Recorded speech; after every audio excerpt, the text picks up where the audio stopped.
On my birthday, Corin Duan posted a photo with his female secretary, both of them wearing matching couple rings. Work partners are also life partners. I commented, a perfect match. Corin immediately called me, furiously accusing me of being out of my mind and not being able to take a joke. Before hanging up, he comforted the sobbing secretary in a soft voice. In the past, I would have rushed over in a hysterical fit, making a scene for everyone to laugh at. But this time, I felt calm, completely unbothered. Chapter 1. When Corin returned home, I was making breakfast. Yesterday was my birthday. He said he would come back to celebrate with me, so I left work early and prepared a whole table of dishes. But even by midnight, he never showed up.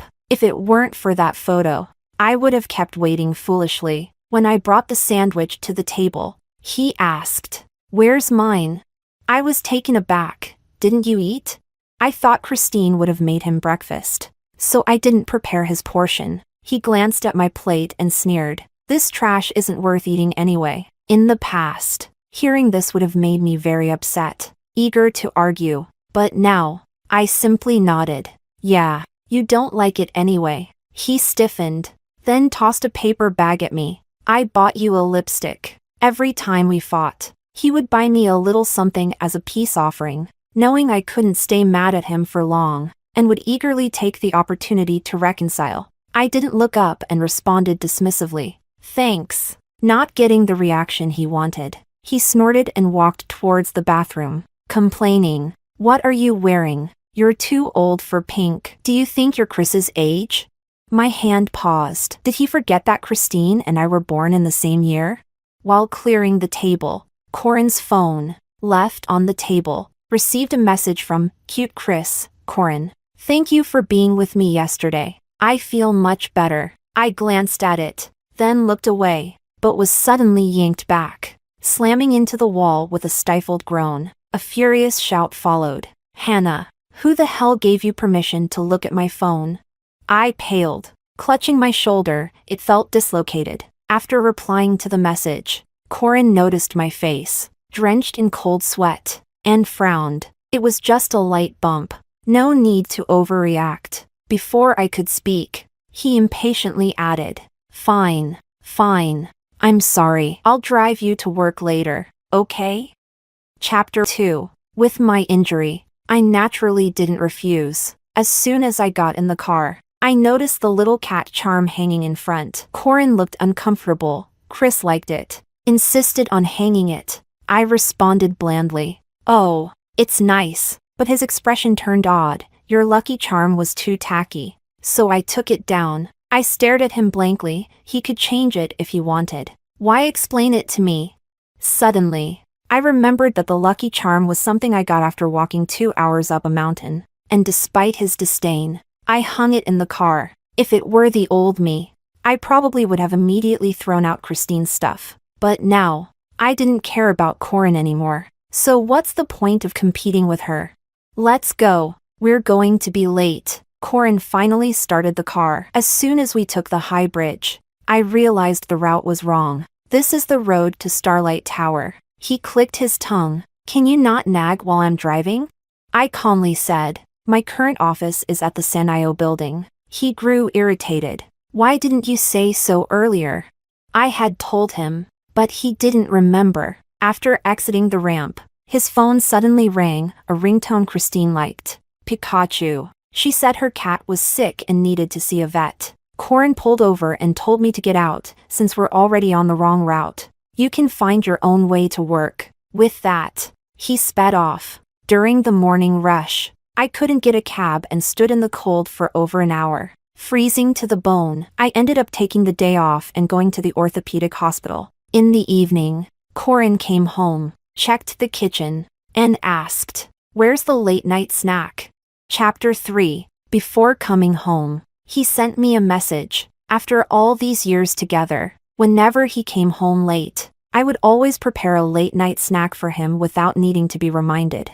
I replied dismissively. I didn't check my phone. Corin paused for a moment, then handed me a box. "Didn't you say you wanted to buy a necklace last time?" "Here." I looked away from the TV screen and saw the familiar design. I politely said, Thank you, but I've lost interest in wearing necklaces lately. Earlier in the day, Christine had just posted a photo wearing this exact necklace, complaining that the design was too old-fashioned for her taste. Corin leaned in, trying to put the necklace around my neck, try it on anyway. As his hand approached, it felt like it still carried the warmth from Christine's neck. Reflexively, I reached out to block him, and the delicate necklace snapped in an instant. Corin frowned. Are you still angry about having to go to work by yourself?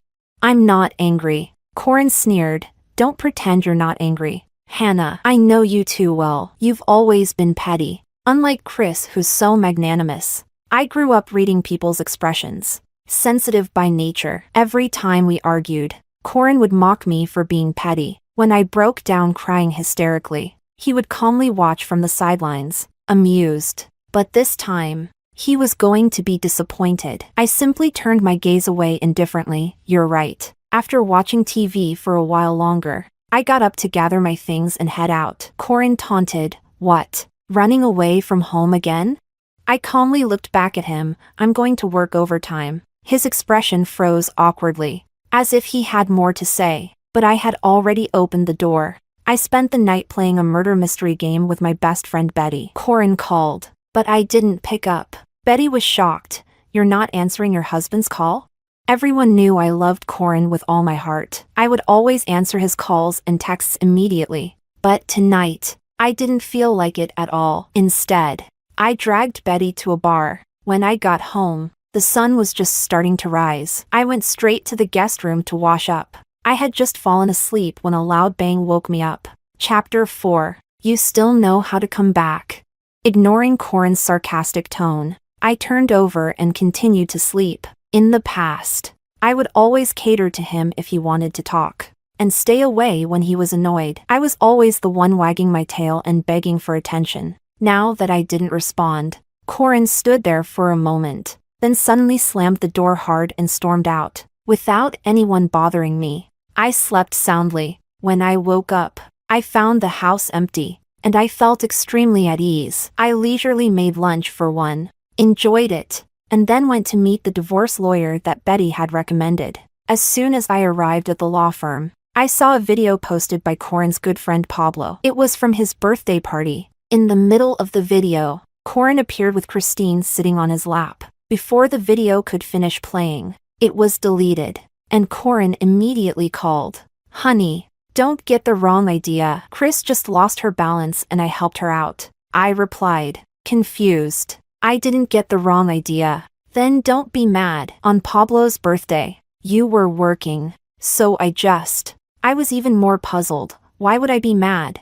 Corin was momentarily speechless. After a long silence, he finally said, I'll pick you up tonight, and we'll go out for dinner. I was about to refuse when I heard the dial tone. He had already hung up. Corin came to pick me up, and we went directly to a Japanese restaurant. As soon as we walked in, the lobby manager bypassed me and respectfully addressed Corin behind me. Mr. Duan, you're here. Mrs. Duan is already waiting in the Sakura room. Corin's face changed instantly. Just as he was about to say something, Christine walked out, her eyes lighting up as she saw him. She ran over affectionately. Corin darling. Then, as if just noticing me, oh, Sister Hanny, you're here too. You haven't been to this place before, right? Corin darling loves their sea urchin salad. The lobby manager, sensing the tension, discreetly left. Chapter 5. I smiled faintly. What a coincidence.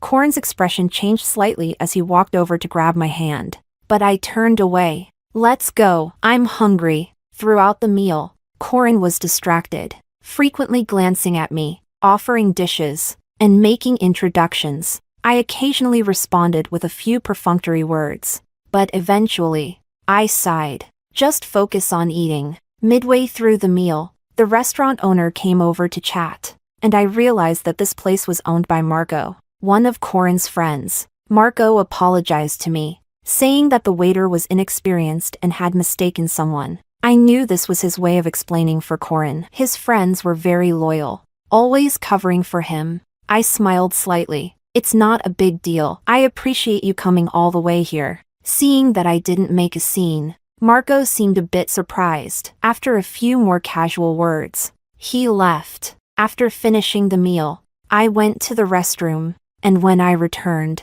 I saw Corin holding a drunk Christine with a look of affection. Last year, I also got drunk at a work event. My colleague called Corin using my phone, but he refused to come and get me. After my colleague dropped me off at home, I kept entering the wrong passcode and, in the early winter season, ended up sleeping in the hallway for the night. It wasn't until the next morning that I found out Corin had been home all along. I didn't want to let you in. I wanted you to learn a lesson. What kind of behavior is it for a woman to drink outside?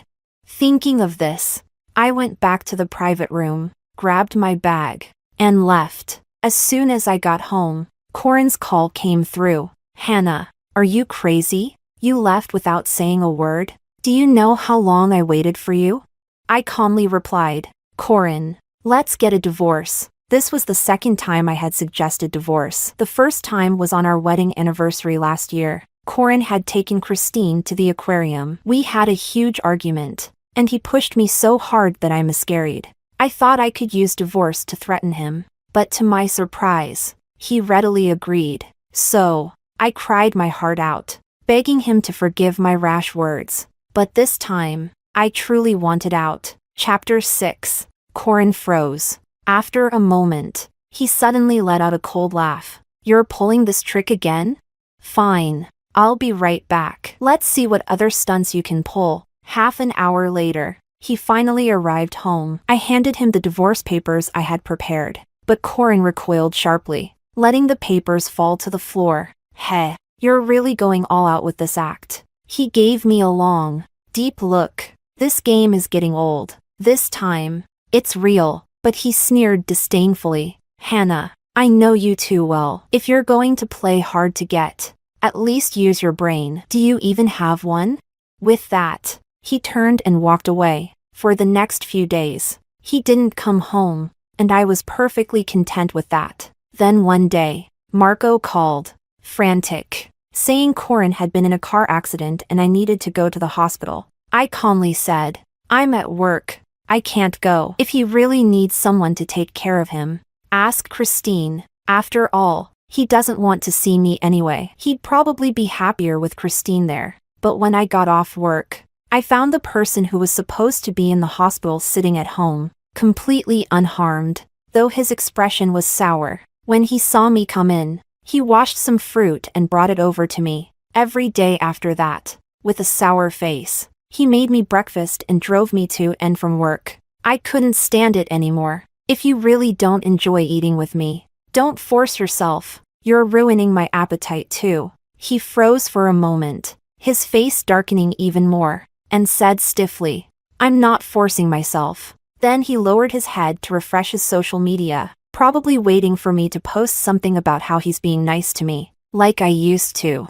But I didn't post anything and even blocked him. The divorce papers sat on the coffee table, but Corin acted like he couldn't see them. I didn't push him. My lawyer said that patience is key at this stage. On the weekend, I went with Betty to welcome a friend back to town. As soon as I stepped onto the floor of the address she had sent, a surprised voice called out, Wife, are you here to see me? Chapter 7. My appearance made Corin overjoyed. He smiled and put his arm around me. Everyone's here. Let's say hello and then head home. Before I could refuse, he had already taken me to the private room. The door opened, and the voices inside became audible. Pablo and Marco were both addressing Christine, calling her little sister-in-law. The last time I heard this title was last year when Pablo asked Corin to take the little sister-in-law to his winery. On the way back, I joked with him. Being called little sister-in-law makes me feel like I'm so much younger. Corin, however, snapped at me irritably. How annoying! How old are you? Do you have any sense? Stop pretending to be young. You're crazy. As it turned out, they weren't even talking about me. Corin looked at me nervously. They're just joking around with the title. That's all. I was replying to a message and casually said, It's just a title. They can call whoever whatever they like. Seeing him holding me as we walked in, the expressions of the others varied, and Pablo quickly stood up. Sister-in-law, I forgot to invite you to my birthday party last time. You told me to take care of that. I smiled and responded with a few polite words before Corin pulled me down to sit. Christine, who had initially shown displeasure, now giggled sweetly. Hanny, Corin said you don't like these kinds of gatherings. I almost believed it, thinking you just didn't want to come. In the past, I wanted very much to integrate into Corin's life, but he rarely took me to gatherings with his friends, saying I wasn't familiar with them and that everyone would feel awkward with me around. But now, with the smoky and tense atmosphere in this private room,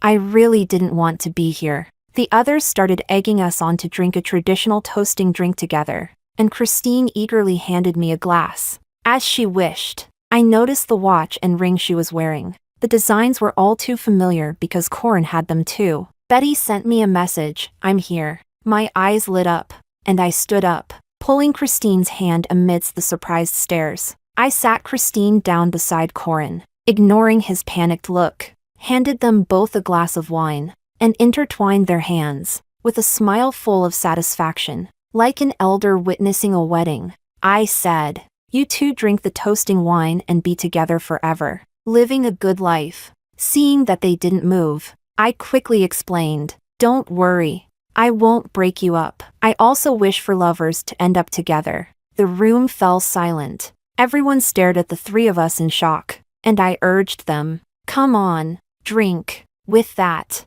I walked out of the private room with light steps. Chapter 8. Hanny! Hanny! Corin chased after me, his expression frantic, his lips trembling. Christine and I aren't what you think. I looked at him puzzled. What do you mean? He stammered, struggling to explain. There's nothing between us, really. You have to believe me. He lifted his hand, took off the watch, and threw it to the ground, then pulled off the ring. His fingers rubbed raw. These were just for fun. They don't mean anything. Look. I threw them away. He clung desperately to my arm, just as I had when I saw him accompanying Christine to the gynecologist. Back then, I had clung to him tightly, thinking I could hold on to his heart that way. But he had frowned in disgust, pushed me away, and snapped. Can you behave yourself in public? Now, the roles were reversed, and he was the one begging in despair. I coldly pried his hand off. Behave yourself in public, Mr. Duan. He stared at me in disbelief as I walked further away, but he didn't dare to follow. During the welcome dinner, Corin kept texting me, but I didn't look at a single message. Eventually, he called, but I put my phone on silent and tucked it into my bag. Betty asked, is this okay? I smiled calmly. He doesn't matter. Let's not let him ruin our good mood. As I walked out of the private room, a figure leaning against the wall at the door brightened up. Hanny, I'll take you home. I shook my head and kept walking. No need. I have another event with my friends. Corin followed closely, his tone pleading. Then send me the address. I'll come pick you up. I said nothing and walked out. On the way, I finally checked the messages he had sent earlier. There were more than a dozen. First asking when I'd be done so we could go home together. Then he asked if I had brought any hangover medicine and said he went out to buy some yogurt, asking if he could bring it to me. Finally, he said he was waiting at the door and that I'd see him when I came out. When we left the restaurant, Betty said goodbye, and Maxwell and I headed back to the orphanage. Chapter 9. That night, Maxwell and I stayed at the orphanage. Corin went crazy, sending me dozens of messages and making over 10 calls. I finally answered when I woke up. He sounded anxious yet cautious. Hanny, are you still not done? At that moment, there was a knock on the door, and Maxwell called me out for breakfast. Corin was silent for a moment, then spoke again, his voice strained. Is it that man from yesterday? I suddenly remembered that he had never met Maxwell. Yes. His voice trembled, and his breathing grew rapid. Where are you? I'll come pick you up. I replied coldly, fabricating a lie. At Betty's house. Corin hesitated briefly before speaking with difficulty. I'm right outside Betty's house. She just left. I clicked my tongue in annoyance. Are you out of your mind? Do I need to report my whereabouts to you? He quickly explained, his tone still gentle. I worry about you. Hanny, just tell me where you are, and I'll come get you. The orphanage. He hesitated and asked where the orphanage was. My patience ran out, and I hung up. Somehow, he managed to find me. Just as I stepped out of the orphanage, Corin was already waiting at the entrance, his eyes warily watching Maxwell. Maxwell shrugged indifferently and walked towards his car. Corin eagerly opened the passenger door for me, but I glanced at it and chose to sit in the back. On the dashboard in front of the passenger seat was a black lace camisole. Corin's pupils contracted as he hastily threw it out of the car, stammering, "Chris borrowed my car to change clothes. We didn't do anything." Hanny. I closed my eyes and interrupted him. "Stop talking, Hanny. I opened my eyes and said calmly, "I genuinely feel a bit sick." His face turned pale instantly, and I added with satisfaction, "I ate too much and my stomach's upset. Let's go." He stood there, processing my words, unsure if I was being serious or not, before hesitantly getting into the car and starting the engine. Capítulo 10. When we got home, I went to the study to work overtime. When I came out, Corin had already prepared 2 dishes and a soup. Corin's cooking skills are better than mine. In the past, what I looked forward to most was him cooking a meal for me on my birthday. But that never happened. Whenever I brought it up, he would impatiently say, "You're an orphan, not some spoiled princess. Why do you need someone to cater to you? So pretentious. If you want to eat, cook for yourself. It's not like you can't take care of yourself." But Christine often posted pictures of the bento boxes he made with love. Once, he left a bento box on the table, and I thought it was for me, so I took it. That night, when we got home, he grabbed a handful of the uneaten bento and shoved it into my mouth. "You really want to eat my cooking? Eat it! You look like a beggar. Eat, eat, eat. Why don't you just choke on it?" Before he got home, I saw Christine's post on social media. "Someone made me a bento with love, but it was stolen." So sad. Only then did I realize the bento was for Christine. Because of me, Christine was sad, and now he was punishing me for making her upset. That time, I was left with food smeared all over my face and hair. I cried as I washed it off. When I came out, Corin looked at me expectantly. "Hanny, I made your favorite sweet and sour ribs and seafood soup." I walked to the table, and he eagerly handed me the chopsticks. I picked up a piece of rib and threw it on the floor, scoffing, "Trying to feed a beggar? Eat it yourself." He stared at me in shock, as if he couldn't understand what I was doing. Then I took the pot of soup and poured it over his head. "What is this? It smells awful." The scalding soup turned his face red, but he said nothing. After doing all that, my food delivery arrived. I took it back to the study to eat, ignoring Corin as he cleaned up the mess. Chapter 11. Before long, he came over and knocked on the door. "Hanny." He was interrupted by the sound of Pikachu's ringtone. Christine was crying on the other end, saying something. After hanging up the phone, Corin explained through the door, "Hanny, please wait for me at home. Christine is being troubled by a client, and it's related to company business. I need to go resolve it. I'll clean up the mess on the floor when I get back, and I'll bring you your favorite cheesecake." I responded perfunctorily, put on my headphones, and listened to Betty talking on the other side. Waiting for a long time without receiving any other response from me, Corin finally hurriedly left, slamming the door behind him. After confirming the travel itinerary with Betty, I grabbed the luggage I had already packed and headed straight to the airport, sending Corin a message on the way. "The divorce agreement is on the coffee table. Please sign it as soon as possible." After nearly 10 hours of flight, I landed and received a few text messages. One from a colleague, "Your husband came to the office looking for you. Didn't you tell him you took leave?" Another from Maxwell, "Corin came to find me, but I wasn't home. He probably misunderstood something." Just as I finished reading the messages, the orphanage called to inform me that Corin had searched the entire place yesterday, trying to find me. Checking the call log, Corin had made over 20 calls. I didn't call back. Instead, I switched to a local SIM card and enjoyed a month of carefree fun. Here, I was just myself, with friends by my side and beautiful scenery. I didn't have to worry about a man not coming home at night. didn't have to be heartbroken over his cold words, and didn't have to lose myself just to please him.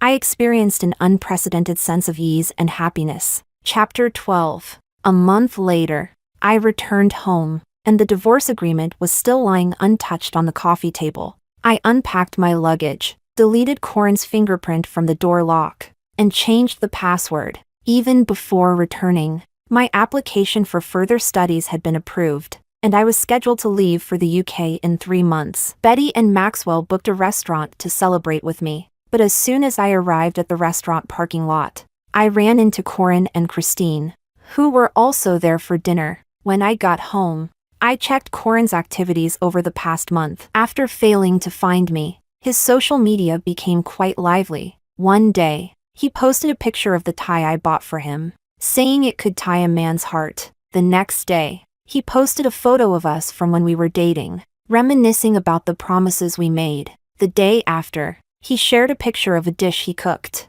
saying his wife loved his culinary skills. Anyone who didn't know better might really think he was a loving husband who adored his family. When he saw me, his face darkened, and he walked over with big strides. I quickly dodged his attempt to grab my hand, skillfully moving behind Maxwell. Before Corin could say anything, Christine screamed, her face full of indignation. "Hannah, you really are a fickle woman. You're not even divorced yet, and you're already flirting with other men, going in and out with your lover." Corin was already glaring at us, and Christine's words made him furious. He swung his fist in a rage.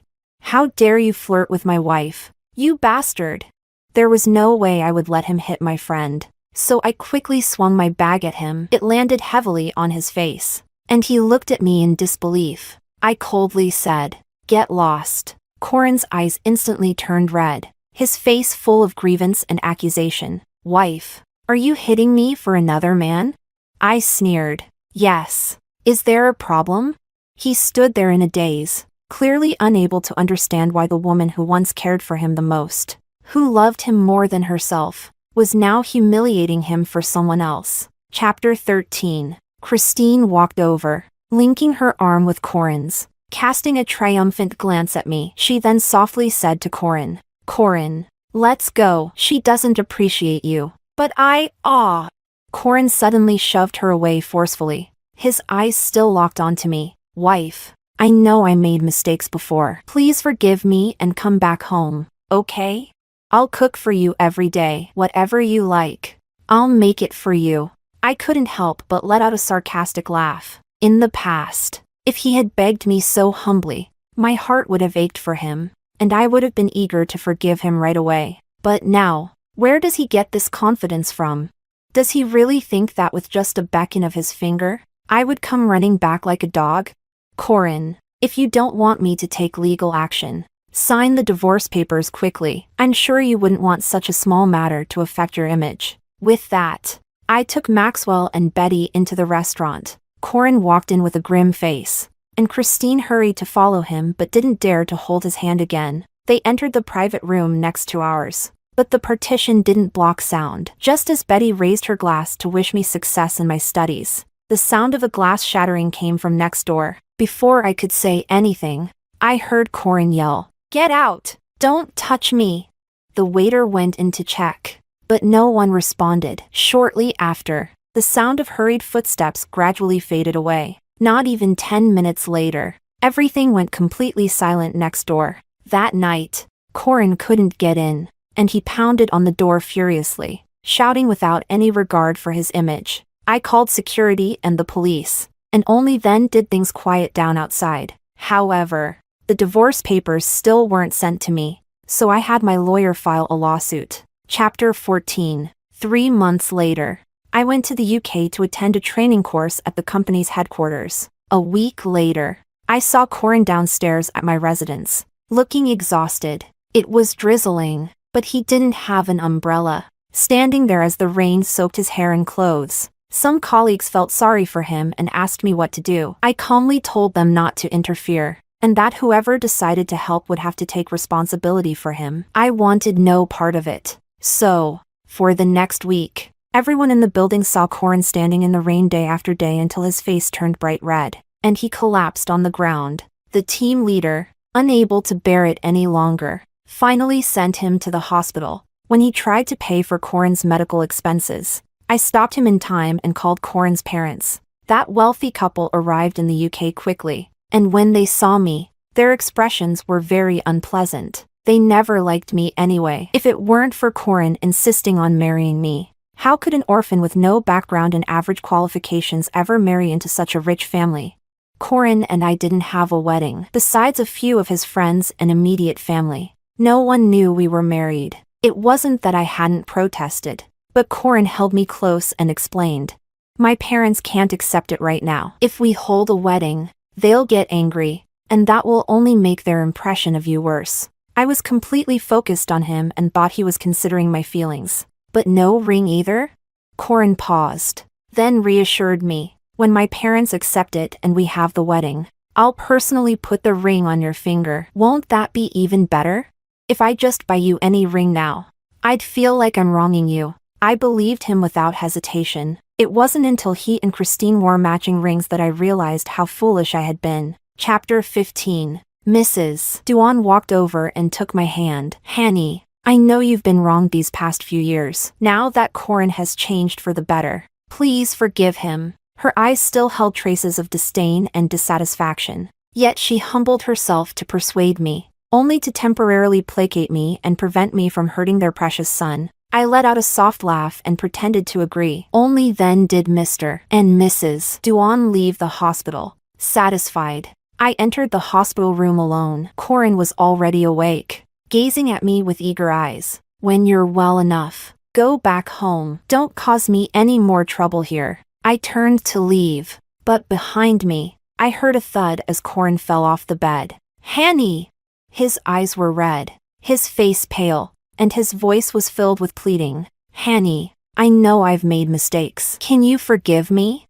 I've already deleted Christine's contact information. She's no longer my employee either. Could you?" I interrupted him, coldly saying, "It's unnecessary. I had already known about this." On the third day in the UK, Betty sent me a video of Christine publicly accusing Corin of harassing her under the guise of his position, along with numerous pieces of evidence. The Duan family had filed a lawsuit against Christine, presenting evidence and accusing her of defamation and extortion. She had already been detained. This pair of despicable people was indeed a perfect match. I looked at him with indifference, feeling a wave of nausea in my stomach. "Corin, whether or not there was Christine, you alone are enough to disgust me." He awkwardly sat up, leaning against the bed, his voice trembling. "Hanny, I know you think I loved Christine, but I truly didn't." "Fine. If you don't believe me, I'll prove it to you." He picked up the fruit knife from the bedside table and stabbed it into his chest. Blood quickly spread. Chapter 16. Hanny. "I'm cutting out my heart, to show you." His already pale face turned ghostly white, and beads of sweat as large as pearls dripped from his face onto the floor. He gasped for breath, moving slowly as he crawled on his knees toward me, grabbing onto my ankle. "Hanny, please, have pity on me again. Didn't you love me? Hanny, look. I've proven it." I stared coldly at him for a moment. "Corin, it's a shame you didn't pursue acting. You've convinced even yourself with this performance, haven't you?" The blood continued to flow, and I turned my head, calling loudly for the doctors. In the ensuing chaos, Mr. and Mrs. Duan rushed back, but they had no time to blame me. They were too anxious about their son. Corin was eventually saved. Weakly, he told his parents, "If you dare to bully Hanny, I'll stab myself again." I found it ridiculous and left the hospital. Mrs. Duan called me several times, asking me to visit Corin in the hospital, but I decisively refused. A few days later, Corin appeared in front of my building wearing a hospital gown. When he saw me return, he stumbled after me. "Hanny." I walked straight ahead, pretending he didn't exist. He followed me into the elevator, but I left him outside when the doors closed. The next day, he showed up again. I called Mrs. Duan, and she hurried over to take him away. After 6 months of training, I returned to my country and was promoted to department manager. Betty and Maxwell prepared a big cake to celebrate at my home. Just as I finished cutting the cake, the doorbell rang. It's probably the delivery. I went to open the door, but standing there was Corin. He had lost a lot of weight during this time. Upon seeing me, he forced a smile. "Hanny, I heard you got promoted. I'm here to congratulate you." Maxwell walked out and wrapped an arm around my shoulder. "Who is it?" Chapter 17. Corin's face turned pale, as if he had suddenly lost his voice. After a long pause, he finally spoke, his voice hoarse. "Can I come in to celebrate with you?" Maxwell generously stepped aside. "Of course you can, Mr. Duan. Please come in." Corin's steps were unsteady as he took off his shoes, but he couldn't find the familiar pair of slippers. Maxwell handed him a pair of disposable slippers. "Sorry, we don't have any extra slippers at home." Corin didn't stay long before leaving in a daze. Shortly after he left, he called me, "Hanny. I know, there's nothing between you and Maxwell. You're just angry with me." Cough, cough. Beep, beep, beep. The call abruptly ended, and I glanced at my phone, puzzled, but didn't think much of it. About half an hour later, another call came in. "Hello, this is the city's third hospital. Are you a relative of Mr. Corin? He's been in a car accident and is currently undergoing emergency treatment. Please come as soon as possible." The chaotic sounds of the emergency room on the other end brought back memories of this time last year when Corin had left me on the ground to accompany Christine to the aquarium. After he left, I had severe abdominal pain, and the floor was covered in blood. While waiting for the ambulance, I called him, crying, begging him to come back, but he impatiently replied, "What can I do if I go back? I'm not a doctor." "Why are you so melodramatic? Always crying. Stop bothering me." When I tried calling him again, I got the phone turned off message. After my surgery, I saw Christine's post, a picture of her and Corin standing by the jellyfish tank, their faces pressed close together. As the memory resurfaced, the doctor on the other end asked again. I smiled. "Sorry, you've got the wrong number. I don't know the person you're talking about." Chapter 18. After a long, 10-month divorce battle, it finally ended. Corin, now a double amputee, sat in a wheelchair, gazing at me as if I were a treasure. But I was too busy celebrating with Betty, hugging her and cheering. Besides freeing myself from Corin, I also gained a significant amount of wealth. 5 years later, having been promoted to an executive position at the company's headquarters, I was traveling abroad.